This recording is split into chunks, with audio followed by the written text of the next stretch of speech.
Hi everyone, I'm Barbara Beck and I'd like to thank you for tuning in to Welcome Home. We have such a special program lined up for you today. We're going to be talking about what a kingdom marriage is and how we can embrace that. What does the Bible teach about marriage and how a husband and wife should treat each other? Paul's teachings in Ephesians help us understand the comparison of the church being the bride of Christ and how we should be responding to each other as husband and wife. Well, for the husband, love your own wife as yourself, and for the wife, respect your husband and submit as to the Lord. You hear that little word? Submit could be a stumbling block for so many women. But to help us understand what God really wants in our marriages, our kingdom marriages, we're going to be talking to a precious couple who have embraced the call to teach the church what godly marriages look like. Bishop Vandy Coulter, author of Love and Happiness, and his wife, Dr. Barbara Coulter, will be here later on with us in the program. But first, let's see what the current ladies have to say about kingdom marriages, love, respect, and submission. Welcome, ladies. So glad to have you all here with us today. Does anybody kind of balk at submission? I mean, we might as well get that on the table now, and then we can go on to bigger and better things. But anybody submit? Is it okay? I mean, I think that oftentimes, much ado about nothing. I think that if you read the whole passage, it talks about husbands loving your wives as Christ loved the church. Well, there was, no greater love than Christ's love for the church. So if our husbands are really loving us in a way that is like Christ loved the church, the whole submission word, I believe, is, I think it's a matter of mutual respect and just working really well together and hard together. I mean, if my husband really loves me like Christ loves the church, I'm going to have no problem. And he does. Doing what he might suggest that we do, but we really do work as a team, with giftedness in lots of areas. Right. Anybody else? I have no problem with it, which a lot of people find shocking because I'm very strong-willed, very,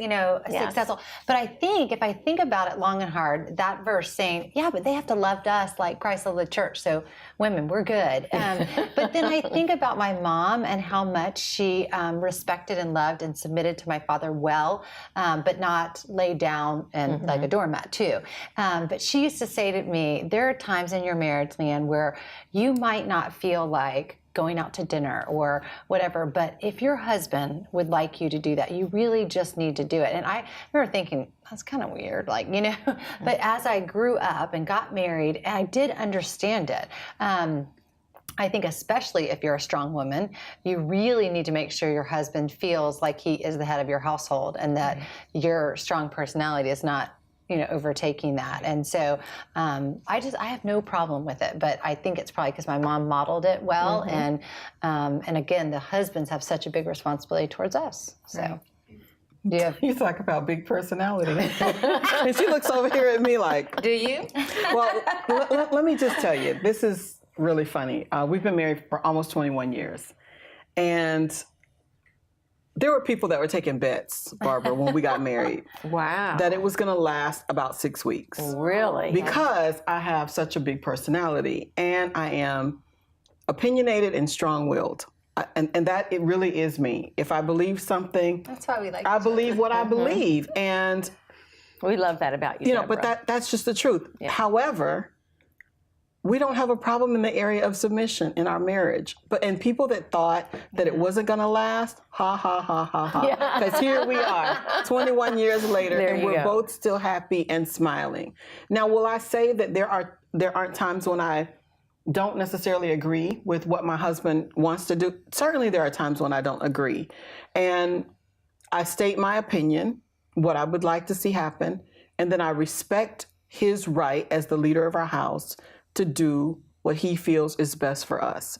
And I don't do it in fear, feeling like he's gonna just run over me, because I know that this man loves me and he respects me. And most of all, he loves the Lord. Yes. And he's not worried about problems out of Deborah.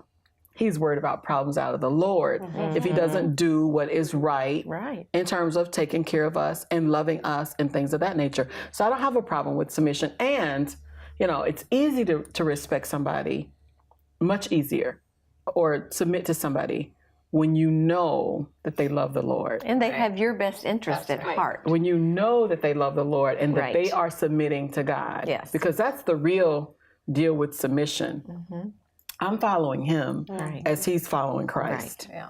So Well, let's hear from Carolyn, and then we're going to talk about what happens when that husband is not that. Because this whole panel, we're very, very blessed in that we have godly men that lead us. And that's actually what I was going to switch to, because we are abnormal. we are. We really are, and I know none of us take that for granted. Not one day Yeah. that I wake up and my husband leans over and says, "How are you? What can I do to help you today?" that I don't go, "Thank you, Jesus," because there is so many women that I know we all talk to on a daily basis that the husband is cruel. Yeah. The husband does not care. I mean, one of the girls that, a good friend of mine was just telling me in the past 2 days, her husband's just checked out of the marriage. And she's like, "I want to be there." And, that's when the submit word really comes in, because how do I live the life and model Christ when I'm getting nothing in return? Because it's back to what we were talking about earlier. We're selfish beings. Sure. We really only want to give to somebody when it really is convenient for us. It's easy. It's hard to love somebody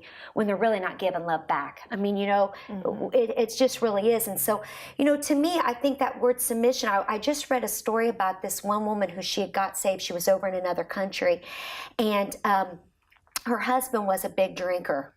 And so he would go out and get drunk. And so, but he says, "My wife, she'll give me, she's on this new thing and she'll do whatever whatever I ask her to do." He said, "So come on home with me tonight." He said, "And all of you come, and it doesn't matter what time it is, she'll cook us a big meal." So all these guys who had been drinking together, they all went into the house and she said, "Hi, honey, I'm glad you're home," even though they're all drunk. And he says, "We want you to cook us a meal." So without complaining, she went and cooked him the meal. And all of a sudden, they went to sit down, and one of the guys, even though he was half drunk, said, "I ain't eating this meal." He said, "And how dare you make your wife, who is this kind to you, how lucky are you that you have a woman this kind?" He said, "I can't eat this because you're just treating your wife wrong." And the man went under such conviction that he went and he apologized to her. Now, I'm not saying it happens that way all the time, but it is living that life that we do what's right, even when it's not convenient.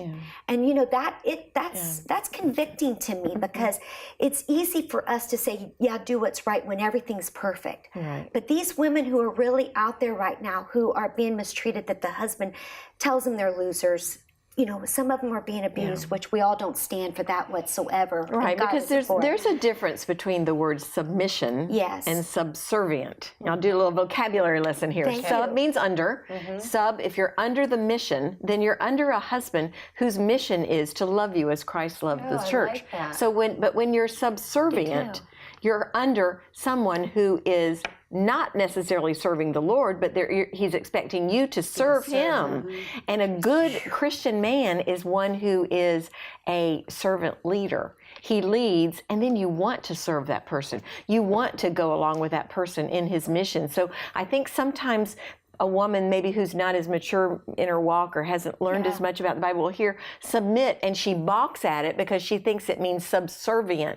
And we are never called to be subservient. I like that. That's Yeah, great. good, good. All right, so how can we help those listeners out there today who don't have the godly men? And at what point do you need to leave, if ever, a marriage that is not maybe going to be heading in a kingdom relationship? Well, I think anytime there's abuse, I think anytime, don't you ladies agree, anytime that a man lay a hand on you, or even, I have to tell you something, I think even the verbal, I think you have to be real careful, because sometimes I think that can be what it's doing to the children. Right. I think you have to look at some of that and go, it's not that you're leaving, but sometimes you need to tell them, "I'm going to step out for a little bit. Will you go get some help? Because this is not healthy for anybody. It's not healthy for the children. It's not helping." Don't you think that? Well, when your life is in danger, or the children's lives are in danger, then you have every reason to walk out of that relationship. It doesn't mean that it can't be restored, because God can do the impossible. But I think we need to be wise. Yeah. And just, if your life is in danger, you have a right to at least get your children and yourself safe, right? or if you have a husband that is not being faithful to the marriage. Yeah. These What does the days- Bible teach about that, Deborah? Well, that's the one time for sure that you're able to say, "I'm no longer going to be in this marriage." And it's just not healthy in this day and age for you to be in a marriage where your partner is sleeping around. One, it's completely disrespectful, and not just to you, but to God. Right. Because that's just not the way God intended for marriage to be. And so, yeah, I agree. If you're in a situation where you're being abused verbally or physically, or you have a spouse that is not committed to the marriage, those are exit points. It's like, if this is someone that is not willing to cut off that relationship or those relationships that aren't in line with what the Word of God says, then you don't have a marriage. There's not much of a marriage. So there. what should we be doing to foster kingdom marriages? We all have been married for a good length of time. What are some of the tools and strategies that you're using right now to make your marriage a better place? Well, I mean, listen, marriage is hard work. I think we all know that, and I think for some of the younger viewers, perhaps marriage, when you're in love, when you meet this person and you're in love and things seem so wonderful and so easy and just you're filled with all these emotions, which is great. And it's then you get married and they season. don't put the cap on the toothpaste. Right. Or they put the toilet tissue on the thing backwards. They do all sorts of things that were cute when you were dating and maybe not so cute. But marriage is work. And so I think that love is a decision. I don't think it's an emotion. I think it's a decision to faithfully love your spouse every day, to show up, to respect one another, to serve one another, to help one another, to laugh together. I think that that's something that I never want to lose, is the ability to laugh with Chris, for us just to have fun together, because life's so serious as it is, but to be able to laugh with your spouse, to pray together and read the Bible together. I think those are great gifts that we can give our kids. And model what a healthy marriage looks like. I think there's a big difference too between just marriage and Christian marriage. And I think our intent here is really to talk about Kingdom marriages. Kingdom marriage. Maybe give a definition of kingdom marriage. Of a kingdom marriage? That's not, I don't believe it's not a phrase that a lot of people use. Well, what I was going to say is this. For me, and people don't like it when I say this, but no is a real word. And when I say no is a real word, for a single woman, you don't have to say yes just because they ask.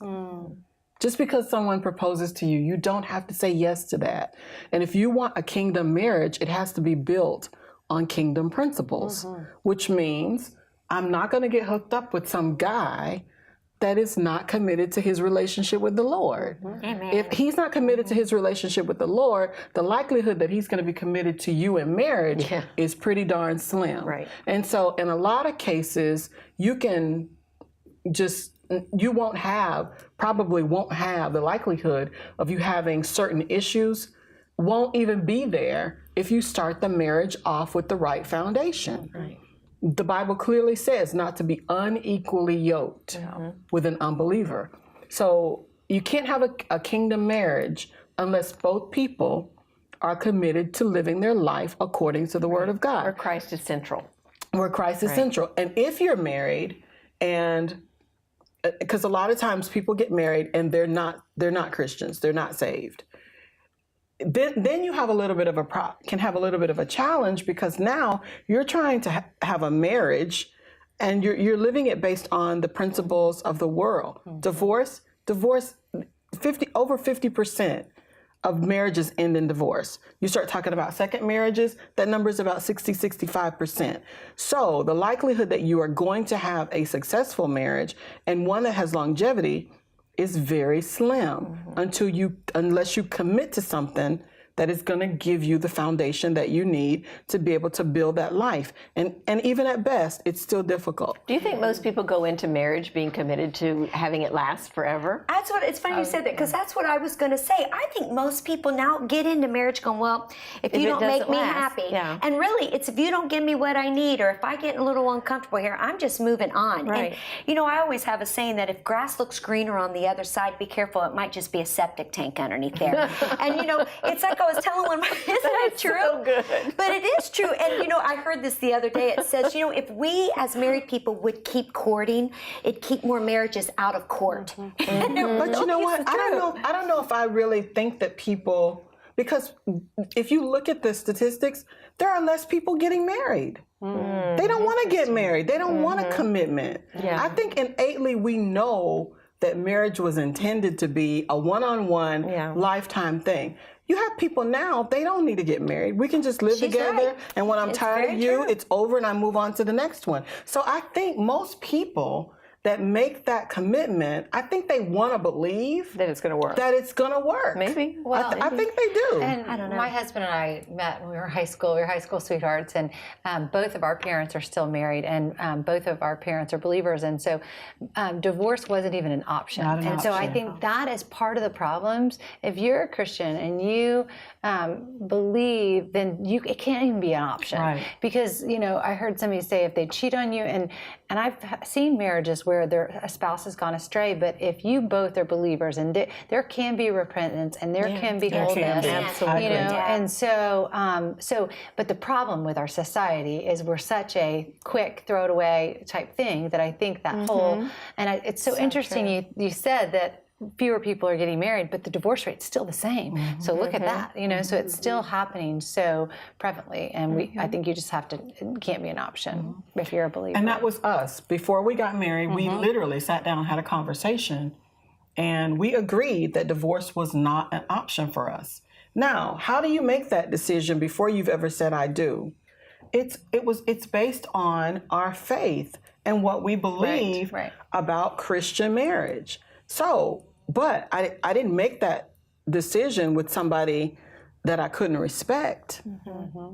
I made the decision with somebody that I knew, with somebody that had a track record, somebody that I really felt in my heart of hearts that I could trust. And I've said to people any number of times, I really think if my husband had an affair, I would just be like, how in the world did that happen? Because I know who he is and I know how he is. And so in my mind, that's like, there's no way, not knowing his character. You don't think the enemy's out there trying to make that happen, trying to destroy Deborah's marriage? I think that, Barbara, that's a whole nother show. we can have an entire show about how the enemy has tried and continues to try to destroy Deborah's marriage.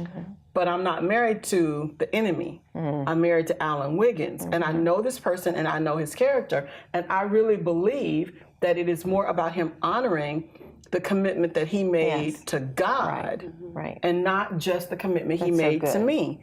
Because on any given day, I'm not going to sit here and tell you I'm the perfect wife and that I always do everything perfectly. He could very easily leave the house one day and not be very happy with me and go out and some woman that is, prettier and smarter and whatever is trying to get his attention. It happens all the time.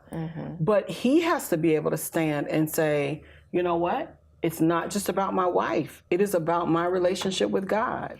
And so, but I knew that that's who he was before I said yes. I want to ask you a question. It's kind of based on something that you said, that love is a decision. Is love by itself in a marriage enough? No? Why not?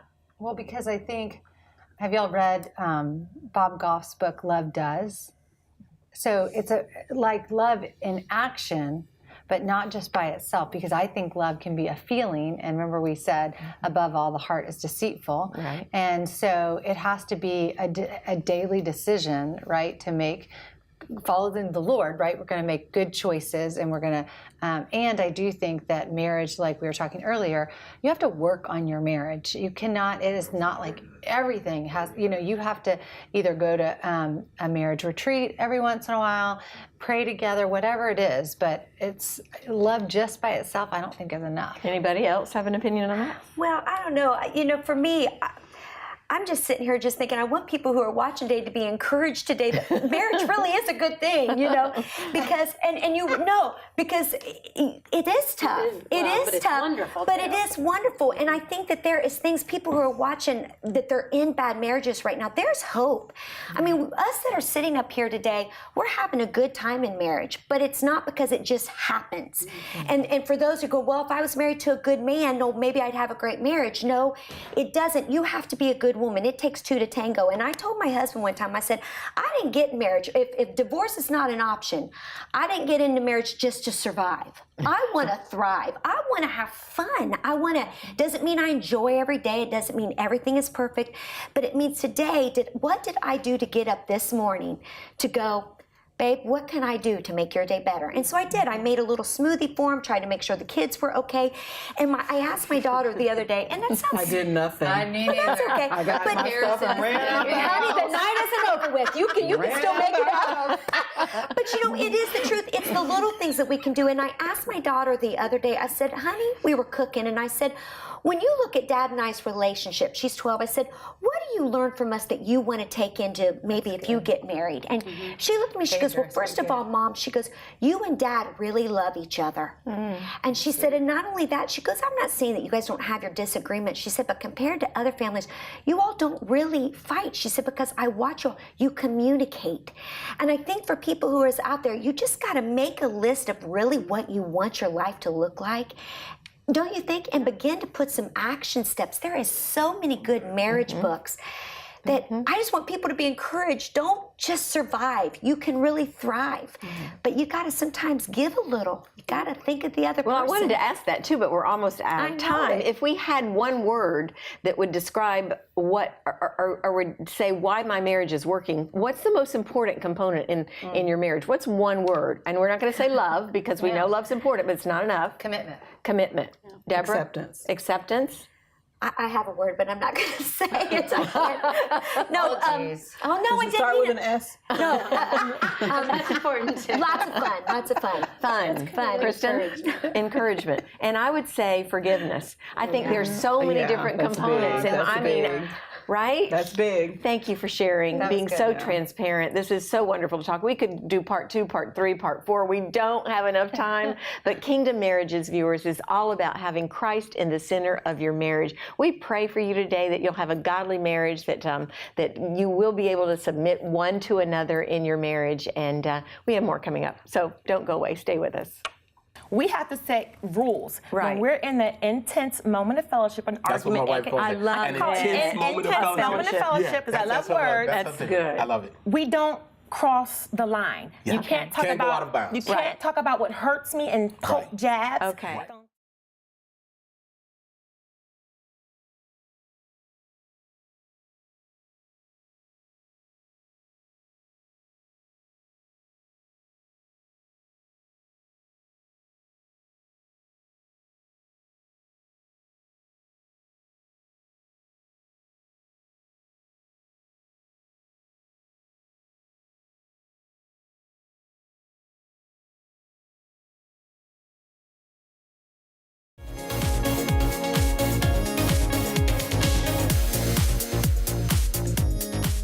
Hey everyone, I'm so glad that you're here with us today. We've been having such a great time talking about kingdom marriages with the current ladies, but now we have a couple of guests who are actually going to be experts at kingdom marriage because they have written a book called Love and Happiness: The Secrets to Creating Winning Relationships. And that's what we want. We want our marriages to be winning relationships, godly relationships, kingdom marriages. So doctors, yes, they're both doctors, Vandy and Barbara Coulter are here with us today to talk to us about how to have a kingdom marriage. Welcome, Coulters. Thank are you. happy to be here. Thank you. I'm so glad to have you here. Our viewers might recognize you from being on the air. You are one of our preaching partners, Dr. Vandy, Yes. Bishop Vandy. Thank you Yes. so much. Tell us what time you're on and what's the name of the show. The name of the show is Walking by Faith with Bishop Vandy Coulter.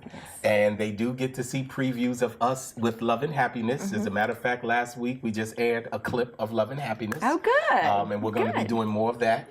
So it's exciting. We're so blessed to be part of the Good Life family. It's We're the blessed. You have blessed us tremendously. So thank you for being on our airways. 5 a.m. viewers, you don't want to miss it. Put your if you're not up that early, set your VCR to be able to do that because it's so wonderful to every watch Tuesday you. at 5 a.m. Tuesday Wednesday at 5 a.m. Walking by Faith.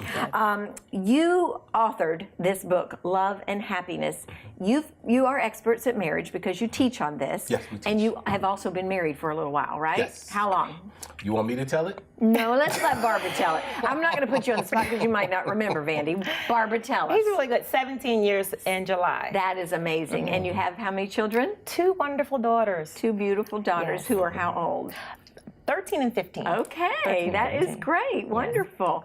So when you guys got married, let me just ask you this, because a lot of times, I mean, my parents were married for 65 years, so I had real good role models in my life, and I would, I worked really hard at my marriage, at staying married, 45 years, almost 46 years now. But Vandy, it's beautiful, but it's hard work too. It's work. It really And is that's hard why, work. that's what motivated this. You know, for myself, I was actually married, and my first wife died the day before my birthday. What? So when I was turning 29, we were married 8 years, and it was great. And I remember someone saying to me, you know, when I was telling them about it after I moved to New Jersey, where I ended up meeting my wife, Barbara, they said, "Do you think you'll ever be that happy again?" And I said, "Absolutely." And he said, "Why do you say that?" I said, "Because I'm 30. If you ask me if the God I know does not have the best yet to come, it doesn't take away from the great life I had to believe God for more." And a lot of couples, when they lose people, they end up just laying in the grave with the other person for a long time, or they're in divorce court, they lay in divorce court. And I was always believing God, and I waited 12 years, and I began to prepare myself for this lovely gift. And it doesn't take away from the great marriage I had to say that I'm happier now. Yes, You know, not just because I'm older, you can manage things better, but it really is a blessing to know the joy of marriage, and it's precious. So that's what stemmed the book, because so many couples are married and not happy. They're in love with no happiness. And as a certified Christian counselor, counseling people, I was always like, we can help this. And my wife is so anointed in her own capacity. I know she is. And it's just, it's what we do is just, it's super. It's awesome. One of the It's awesome. chapters that you talk about is finding each other's frequency. Yes. What does that mean? It means a lot, because the Bible says, with all you're getting, get understanding. Now, here's the real deal. What happens is when people come together, they each have their own sound that's innate. And I call it a soulical DNA. Meaning in your soul, you have your own unique identification. That's good. Based on your experiences, your exposures, your environment, the things that you've been through. They create how you react to things that, and if someone doesn't know your DNA, your mate compares you to a past relationship, your response is unique to your exposures and your past. So there's a process, just like AM and FM radio. If my wife is AM and I'm FM, we can both be in the same room, the same 99.9 AM, 99.9 FM. But if we don't make the effort to find and tune into each other's frequency, we'll be in the same room, the same bedroom, the same life, and we won't really have that level of understanding. So it's really a lot of tools and tactics to help someone discover how to tune in to the other person instead of focusing on getting them to tune into me. So Barbara, let me ask you, how did you find out what some of Vandy's likes and dislikes, what his frequency was? You obviously have a successful marriage. To God be the glory. Yes. And it is work. It is work. Continual work. It's a work of love. Right. It is. Total, we've been together 19 years, but married 17 years. So I know when I wanted to be in a relationship, I had to pray and ask God, God, send me who you want me to have.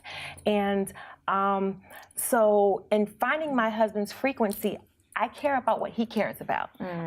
Since I have his heart, I want to put his best interest at heart. So I'm going to make what's important to him important to me. That's good. I want us to be on the same page, not just in one area of our lives, but in all the areas of our lives. How do you do that without losing your identity and your individualism? Because honestly, I hear what you're saying, but I'm not going to sit there and watch 5 hours of football a day with my husband. I'm just not. And maybe I should. Well, maybe I need to go to counseling, Vandy. Well, you talk about that one because I'm a basketball fanatic, and now she even knows stats. She knows stuff about the game she didn't know. But so, is that important then? Honestly, it is. And at first it was like, okay, basketball again. I'm like, you know what? Okay, I'm just going to see. I wanted to see what you like. Let me just try it. So I started watching basketball, and now I'm like a bigger fan than he is. Let's get some tickets. Let's go to the game. That's yeah, amazing. we go to a lot all over the country. We go to games. Right, Yeah. but also the things that I love, the things that I find interesting, he has to be concerned about that also. So now he has interest in it. So what are some of her frequencies that you've become involved in? The kind of movies she likes are not the ones that I would normally pick. Will you go to a romantic comedy now? Oh, yeah. Oh, well, I love Okay. everything, first of all. Okay. But no, I'm talking about what's the channel for that years at Lifetime. Yeah. So, Or the home shopping. yeah. Home yeah. shopping. Yeah. Oh, Yes. yeah. Now, TV shows. You know, that is true because Home shows. sometimes my husband will watch those kind of things with me. House Hunters, he loves it now. Oh, I Oh, didn't yeah. See? Yeah. That She got is me hooked. amazing. Yep. Okay, so tune into each other's frequencies, right? All right, let me ask you this because people will be thinking about the book today, looking at you all, seeing that you have a great marriage, and the fact that there are strategies and tips, Yes. which I think is Actual, really important. actionable Right, items. right. It's not just, oh, you need to talking have a about great the problem, and then you're like, Exactly. okay, you open me up. How do you close it up? With certain- Exactly. So is the book only for those who are in crisis and are having a hard time with their marriage, or should everybody read it? It is so, the way that we have organized the content, it's like food. There's some people who eat when they're starving, hungry. There's other people who eat just because they kind of want to eat a little something. Yeah. And there's other people who eat because they want to enjoy the food. I just want to treat myself to something nice. That's the way we did the content. It's not just for people heading to divorce. It's not just for singles who are gathering and preparing themselves to be a Ruth and a Boaz. Although that's important. It's very important. All of those things are there. If they're single, this helps them prepare themselves with the right strategies, because when you talk about building a life together, as you know, you need a lot of tools. Right. And if you show up onto an empty lot and you just say, I'm going to build, and I have no hammer, I have no tools, I have no electricians, I have no great skills, picture. you are going to struggle for a long time. And most people, we look at relationship based on our maturation in age chronologically. The reality is you can be 40 with an EQ, emotional, IQ of 18-year-old. Yes. And it's never based on age. It's never based on vocation. And so this is really to help everybody, if you've been married 50 years, how to make sure that you can always be happier. You can, because we evolve as people. That's true. So you're continually, my wife, we're always changing. And so this helps you just have other tools to create the life that you have to eat from. So Okay, so there's a great chapter in here about not dying in the dark. What does that mean? Well, throughout our marriage, there's times that you go through things. You go through financial distress, just maybe a health issue. A move across the country, which you all have to do, right? The stressful times in your relationship. My husband, I tell you, it's a gift being married to a certified Christian counselor. Yeah. I tell you that. So he would always tell me, Barb, our relationship, we have to be in love at the end of the day. We want to, keep our marriage fruitful, keep our marriage, in tune to each other. We can't die during the stressful financial times. We can't become bitter to each other. We can't, the kids are going stressful and every side is going through different things. We've got to maintain being in love no matter what we hit, how the enemy attacks us. We've got to find a way to stay in love, stay together, and just, How do you do that? How do you stay in love? well, we did a number of things. Yes. When we first got married, we had this grand plan. Yes.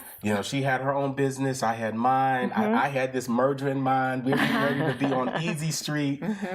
Our marriage was a celebration of life. Our honeymoon was a tour in states from Hawaii to such. Mexico, everywhere. It was a 20-day honeymoon. 21 days. It was crazy. We came back off the honeymoon. Her business crashed. Yeah. Her business, wasn't there. All the plans I had were gone now. Right. And we were in the process of building our home. And when I came, they told me, they said, well, here's the deal, because back then, we're going back now, going back almost 20 years. No, it's they said, 18 they years, said, so here's the, that was almost 20 years. Yeah. Pretty much. Oh, I love to see this. A little bit of dissension. Just a little. I mean, you can't a little be chip perfect. in the armor. There you go. Keep going. and so the mortgage company told me, they said, because my wife was shattered. She was. Oh, yeah. I let her lay in bed for like how long? How did 3 months. She just laid in bed. Yeah, because I was your baby independent. I is was your just Miss business. Independent. Yeah. It's your baby. Right. Oh, it is? Yeah. And and so I just, because I've always had Wow. businesses and birth, I knew the pain. And so after we finally got into the house, I had to carry her 2 cars, her house, my 2 houses, my 2 cars, everything. I had to carry it all to get us in, and they said you can't be late on nothing because back then it was a different system to get in. Right. And so once we got in, it was like, now we're kind of like depleted. Yeah. And we found ourselves really tight, really in a struggle. Right. And as we're struggling, and of course, I always say this to couples: women don't do broke well. No, we don't. When that is gone, love and everything else. Men want to fix things right away, Yes. and you're good fixers. We're good at going, I can't do you this. need the stability, and that and that was gone. And so what we did is we started doing simple things. I said, listen, we're broke. Okay. Now we can keep the roof over our head and all this. We didn't have kids at the time because we just got married. I said, listen, let's do $10 dates. Right. Let's get creative. Back then you could do a little more with $10. Today I'd say do a $20 date. That would be the equivalent. Right. And so we would clip coupons. Yeah. And we made a game of it. It was a competition. Who could find the most creative ways? Applebee's is having a buy one appetizer get one free. That's all we're here for. Yeah. Just an appetizer. And we would also, if I may say, we also make sandwiches and go to the beach. Yep. Yeah. just Go to the ride. park. Right. Ride our bicycles. Do things that it doesn't take much money. Just the conversation. Because the just worst love thing is to spend all the money on that wedding Right. and Yes. have an empty marriage. That's So true. I just kept feeding patiently because my wife was in a darker place than me because as a man, my mindset was always, we're going to come out of this. Yeah, and it's a challenge to do it. So you love that. Yeah, so we just kept coming with more creative ways to just make life something we can breathe and not suffocate and not die in the dark. I would keep pointing it to eventually we come out, we got to still love each other. So talk to that person out there today who is in the dark and they don't see a way out. And maybe the husband is not as optimistic and positive as you are, and they're both stuck in the dark. What would you say to that person? First, they need to get that book, Okay. Love and Happiness, and that's one key. And really try to speak with the individual you love and work backwards. One of the things I do when couples are in distress is I get them to start seeing vision. So one of the first things I do is to say, okay, do you want your marriage to work? And usually they say yes. I've had a few times where one says no or one says I don't know. And when they both say I do, then I say this: if you plan to be a doctor, then you cannot start hating biology. You're going to have to start liking the things that require the end result, which is to be a medical doctor. Right. So if you want your marriage to be happy, now we have to start working on what the things that take the air out of the relationship. And sometimes I'll say, set those apart, sanctify them. Don't talk about nothing taboo when you go on a date. Don't talk bills, on no any of your kids. triggers. That's good. Nothing. That's good. Leave the triggers Yeah. off the table. Right. Anything I call minefields that And you just- step on unknowingly that rediscover blows up. why you love that person in That's the first right. place. Give yourself Absolutely. some positive. Yeah, and I'll give you this before I just end. One of the things I try to tell them, it's like credit. If you've got bad credit, it doesn't go away. Right. You have to start developing positive credit lines That's right. to make your score develop. It doesn't mean the bad went away. So you now need to do some positive things together That's to good. just kind of feel like, okay, we'll be okay. So, do you feel like even in your marriage, let me get real personal with you, because there is a great chapter on rules of engagement and what happens when your love is under attack, and the enemy would like nothing better than to destroy my marriage and your marriage. Right. What do you do? And have you ever been under attack? Your marriage? Absolutely. Many times. Okay. So, what do you do when you feel that sort of attack? Well, because you're looking at me, I'll say this. One of the things I did early on is I created rules of engagement. And what that meant is we had to look at it like a basketball because I'm a big basketball fan. I said, there are certain things that are out of bounds. And we have to both buy in Yes. on the front end. Yes. Because in the live moment, so in the rules of engagement, for example, I can't talk about her mother. No.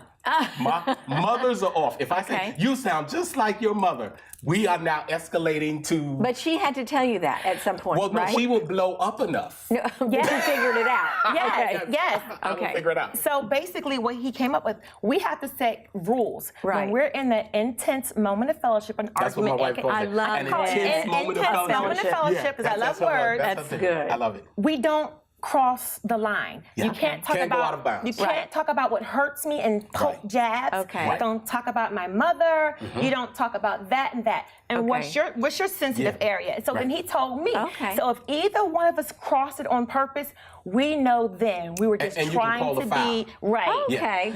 And in a lot of moments, sometimes in the beginning, it'll be want a like jab. it'll be like because it's so hot, and I Yes. might say, "Hey, that's out of bounds." I don't care. You know, another thing, Right. and another thing, and Right. then after we calm down, we say, "Okay, well, now we got to enforce this Right. and submit to this," because Right. one of the things that I talk about in the book is marriage is an institution, and an institution demands a certain amount of behavior. If I go to any institution, it requires me to behave a certain way. Right. In the institution of Christ, it requires a certain behavior. That's the right. minute I make the marriage greater than my feelings, the minute she makes the marriage greater than her feelings, we position ourselves not to wreck the marriage. That's right. Because we hold the marriage in a higher esteem than how we Vandy, feel. that is so good. What you're talking about, Vandy and Barbara, is fighting fairly. That it's okay to have fights in your marriage, arguments, disagreements, intense times, of fellowship. moments Intense of moments fellowship. of fellowship. I love that. Yeah. But fight fairly, Yes. right? And that's what you're doing. Yes. There's another thing that you say. I mean, I could go through every chapter because they're so rich and so good. But it's easy to find love. I mean, we can fall in love like that. That's Yes. real easy. But to keep love is really different, and it requires a lot of what you're talking about. Talk us through that finding love versus keeping love. With the love dynamic, I find that most people really just need to recognize how precious the love is. Not to put that love or douse it or quench it, Yeah. but also recognize that in and of itself is not enough to keep a person happy. Right. You know, because we can love you while we leave you. Yeah. You know, and what's really important is to create a relationship, a foundation that is really built with not just mutual respect and not just the kind of love, but we've got to do things together to be happy. You know, we've got to find what makes you happy. I have to respect it. She has to respect what makes me happy. And we have to actually work on those things to create love. But and happiness is not fleeting. The philosophy I have is that it's like a marriage. If you say in your case you've been married how many years? 45. Which is a tremendous. That is like I'm cheering every time I hear those things. And the sad thing for us is we know people who've been married those kind of years and they don't like each other. Right. They are not happy. You know, let's talk a little bit about another chapter, or maybe it wasn't a whole chapter, but maybe it was just a truth that you talk about and hear about. The non-essential of being right versus being well received. You're in our world don't, now. I don't have to be right every time, but I better be well received by my mate and by my friends and by my coworkers and by my boss. I want to be. Everybody has that desire in their heart to be well received. How do we keep from having to be right? Well, the problem that most people have is they don't want to be received. They want to be right. No, I want to be They received. really want to be right. Okay, and so so how what do we get rid happens of is that? the conversation becomes a monologue with two people where one person is just Yeah. because it's all about being right. Just admit it. Admit it. Meanwhile, they're quenching the other person's soul. That's right. And the other person doesn't receive them. So I found early on because I was right a lot. I mean, I had. See, that's a gender good thing. points. Wasn't received. You know, listen, I got a card that says I'm always right. I can prove it's a card. But You don't I think that's a gender realized- thing for a man that always have to be right? And wouldn't you rather be well received than right? Do you think it's a gender thing? I can't say that. Okay. I really can't say that. But When I met her, she was to her sister. Okay. And I was just sitting, we're dating, I'm sitting downstairs and I'm hearing her, and she was saying nothing wrong. But I knew she was it's not the being way received. I was saying it. Yeah, she was just. And another thing, and I was like, well, it's all true, but I know that woman is shutting you out, right? I can't Okay. receive you. Okay. So yeah. So How'd you get away from that? My husband, thank God. I know, married to a marriage counselor, there's something not fair about that. Yes. One day, we were talking in intense moment of fellowship. Yes. And what he was telling me, I could receive that information, but it was the way he was conveying it. It's like, whoa, it's too much, you know? And he said, okay. And then he had to talk to me about the same thing. Do you want to be right or receive? Well, I want to be both. I want to be right, but I want you to receive what I'm saying. Yeah. Well, you have to manage the way you're communicating to me in this time. Okay. And that kind of helped. And that birthed a position that became something I reference in the book, which is phrasing. Because one of the things I noticed is, as I'm speaking to her, if I hit a certain thing, without considering her feelings, Right. she stops listening. Yes. And meanwhile, I'm doing this amazing kind of Yeah, you're a great communicator. conversation, Yeah, and I'm like, I'm putting in this thing, Barbara. I'm And like, you're done. Yeah, and she's Yeah. still I'm out. I stuck. checked out. She's still stuck Take it 10 on my minutes ago. grocery list. And then I'm like, you mean I wasted all that great? You should have been like, this is awesome. And I just realized I have to phrase it different. Right. So that became a core value in our relationship is how we phrase. Okay. So when one of us says something that is not received well, Right. then the other will say, well, that wasn't phrased well. It wasn't. It Interesting. never negates Okay. the truth of what it was. Right. But the phrasing is Right. everything because all of us stop listening if something touches some Yeah, part of a us nerve. that gets defensive, Yeah. a nerve. You're right. Well, I love listening to y'all communicate. I think it would be so much fun to be a fly on the wall in your house when you're having one of your intense moments of fellowship. I think I could learn so much from you, and I have, My wife Vandy wants and us to get a Barbara. reality show. I've been 15 That's years. I've great. been telling him It's a before the reality show. first reality show came out. I'm like, we need a reality show in our house because To see the real, because I I don't want care. to see, if how people does see a the pastor real. I and his have wife nothing and his to family, do, how do they so, live? How, Yeah. way before, Yeah. Well, I love that you're honest, you're transparent, but this book, Love and Happiness, there are some real tangible secrets to having a winning relationship, and you've kind of given us a little taste of that. And Vandy and Barbara, you were so sweet to say that you wanted to give our viewers a few of these books. Talk us through that. Absolutely. We have something for your viewers that if your viewers will go to our website, loveandhappiness.tv, all one word, love, spell out A-N-D, happiness.tv, we will give the first 25 viewers who log on to the website, go into the shop for love, that's where they can get the book and other kind of cool stuff. And if they put in the promo code Barbara Beck. Oh, my because promo code, your love it. promo code, Okay. You're phenomenal. And so when they put in that promo code, the first 25 people will get a free copy of Oh, Love and thank Happiness. you. It's our Thank gift. you. And also we're excited because we're launching a webinar for good. relationships. So people, instead of buying airfare, instead of paying hotels, instead of all that expense, they can literally get this. And we're bringing in also Christian counselors from other places of the country to do different segments of relationship building. And it's really for everybody. And it's really cool. So they can access the webinars, information on the website, and it's something that you could sit in your own home and have your own intense moment of fellowship about. I love it. I love it. it's Something cool. that you can do a wonderful few date nights grow with together. and grow together. Yeah. Thank you so much, doctors Barbara and Vandy Coulter you for III. having You us. guys are awesome. That was such a wonderful and a rich time of fellowship without the intensity, Barbara. Viewers, I hope you'll be one of the first 25 to go to that website to get your free book, Love and Happiness: The Secrets to Creating Winning Relationships, and look at that webinar and see if that's something that you'd want to invest in to become, to have a stronger kingdom marriage. And also, don't forget to watch Vandy on Good Life 45, 5 a.m. on Tuesday mornings, Walking by Faith. You'll hear some great preaching. I know you'll want to do that to be invested in their ministry. Thanks again for watching today, and I'm so grateful to God for bringing this precious couple across our path to show us an example of what a kingdom marriage can be. Stay with us. We have more coming up.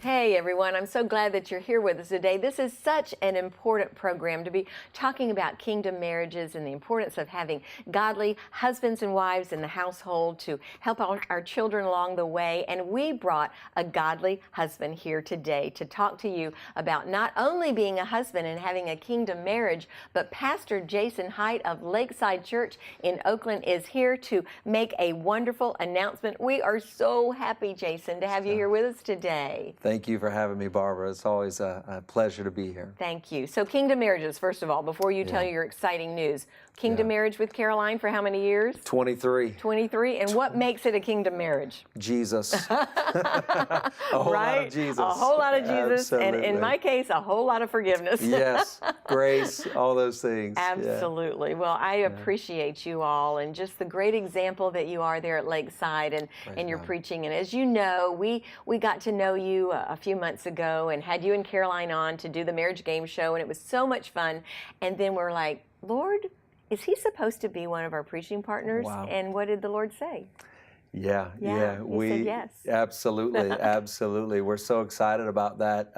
It's really not something that we were even thinking about, but we're excited about the opportunity and excited about taking the Word of God beyond the walls of our church, but to the entire community. That's what we're most excited about. Well, we are too, and we really do cherish the partners that we have, and we love godly men and women who really do step out and who are able to preach the Word in a winsome way, in a real kind of authentic way. And that's what we saw in you, Jason. And we know that you have a heart and you love the Lord. Your times that you're going to be on the air are, do you remember? Yeah, we're going to be airing every week, Sunday morning at 8 a.m. That's right. And then also at Tuesday evenings at 9:30. That's just a great thrill for us. What is special about Lakeside? I know there are a lot of special things about you, Jason. That's why we were drawn to you, because of your love for the Lord. But your church in particular, what's so great about Lakeside? Yeah, I tell everybody I pastor some of the greatest people on the face of the planet, just people that are passionate about Jesus, passionate about the mission of reaching the lost. And I think that's what makes our church so special, is there's just a group of people that genuinely, honestly love God and are committed to making disciples. So how many people are coming to Lakeside now? On average, about 1,000. We're right at about 1,000 people right now through 3 worship experiences at our present location. That is amazing. Exciting. So what are some of the emphases that you have there at the church? Do you do senior? Do you do children's ministry, families? What are some of those? We try to do everything because we want to be a church that ministers to every age group. We consider our church multi-generational, and so it's important to us to be able to reach the students, but reach seniors and reach every generation. So we consider our church to be multi-generational, multi-ethnic. We even call ourselves multi-denominational. Really? Because you're non-denominational, we're right? We're non-denominational, but we have a church that's filled with people from all different backgrounds, different denominations, but yet worshiping in one place, united in our faith in Christ. And so that may be a part of what makes Lakeside special. Yeah. So, Jason, when people see you and Caroline and your home and your marriage, and I'm sure that you are great role models for people, besides Jesus, and I know that is the most important thing to have in a marriage, but what would you say some practical things are that you and Caroline do to kind of make your marriage all that it can be in Christ? Well, I would say in 23 years of marriage, we had to learn a lot in the first 10 years. I think the longer you're together with somebody, the more you learn to value and appreciate, maybe even some things that you didn't value in the beginning, but the longer you're together, the more you really learn to appreciate everything about your spouse. When you have somebody who's committed to you, who's faithful, somebody you can depend on. And so Jesus is the glue, no doubt, that holds the whole thing together.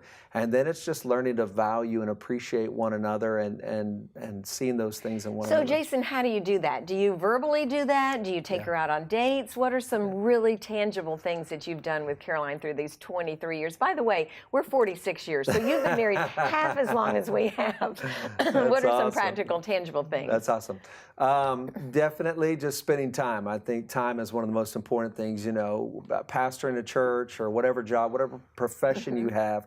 It's always demanding. You're always doing a million different things. And I think probably now more than ever, our culture is busier. Maybe it's technology, I don't know, but we're just busier. And so I think that because of that, we have to be increasingly more intentional about spending time with one another. And so for Caroline and I, we just try to spend quality time with one another as much as we can and make that time for one another. What about the couple out there today who is struggling in a marriage, that they're thinking of getting a divorce or they're wanting to get separated? What would you say would be the first step toward maybe reconciling a relationship? Yeah, I would say first, surrendering your heart to God. I mean, the truth is I counsel countless marriages as the pastor of the church. People in our church that are struggling, and in every marriage there's issues, no matter who you are. And first recognizing that everybody has issues in marriage. You take 2 imperfect people and put them together and you're going to have issues. But you know what? Making a commitment to God, making a covenant, understanding what a covenant is, and that this isn't a contract that we entered into, but a covenant that we made with God to put God first and to honor one another. And so if I can lead people back to the Word, if I can lead them back to, and a lot of times when there's issues in marriage, it's because of selfishness. We have a tendency to just look at ourselves, and there's things that we want or need, and we're kind of, the more we look at ourselves, the more we're blinded to see the other things. So if we can just get people to stop looking inward and really try to be Jesus to one another, that'll take a marriage a long way. Absolutely. So Jason, we're just about out of time, but I want you to be able to kind of entice our viewers with some of the things that you're going to be preaching in these next few weeks together. You have a series that's coming up, or what do you like to preach on? I like to preach on everything. I like anything in the Word, but we're excited. I think as we launch our program, we're going to be in a series called Life. And this is a series that God gave me while I was sitting in a barber's chair, getting a haircut. There's a conversation that was taking place. And the whole idea behind this series is that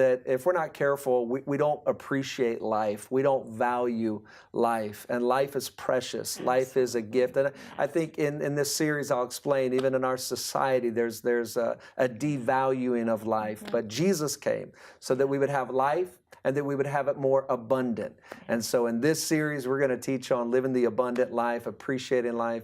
It should be a very, very powerful series. We're excited to share it with you. Well, I cannot wait to hear your messages. Viewers, be sure that you tune in at 8 a.m.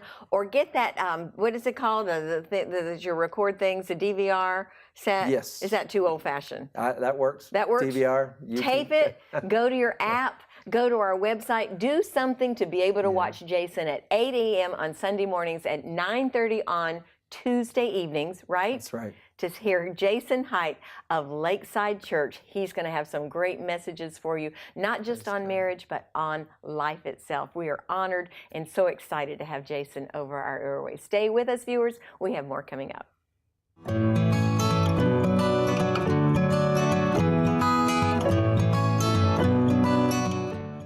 I hope you enjoyed our program today. Let me just start off by saying that marriage is hard. Two people with two separate sets of backgrounds, likes and dislikes, sometimes values, and definitely differing opinions. Getting together and trying to live harmoniously, well, it's close to impossible. And without God being central, I think it is impossible. I've been married for almost 46 years, and we still have our challenges. We always will. As new seasons and relationships, health issues, and other challenges come across our paths, we have to learn how to navigate changes. And change is never easy. My parents were married for 65 years, and they even struggled from time to time. There is no perfect relationship on planet Earth. And just because longevity might be part of your story doesn't mean that it's been an easy journey, right? But here are three deciding factors in a successful marriage. Most importantly, God. Without God being central, I don't see how a good marriage survives. And then continual forgiveness. And I mean over and over and over again. Sometimes the same offense. And finally, commitment to each other. Being firm in your commitment to stay together through good times and bad. And the bad will come. Kingdom marriages are possible, but only through the grace of God and with lots of love, forgiveness, commitment, and work on our parts. Stay the course. Don't give up, particularly if you're in a challenging spot today. God can get you through another day. And that, dear friends, is our note of hope for today. Thanks so much for joining us, and God bless you.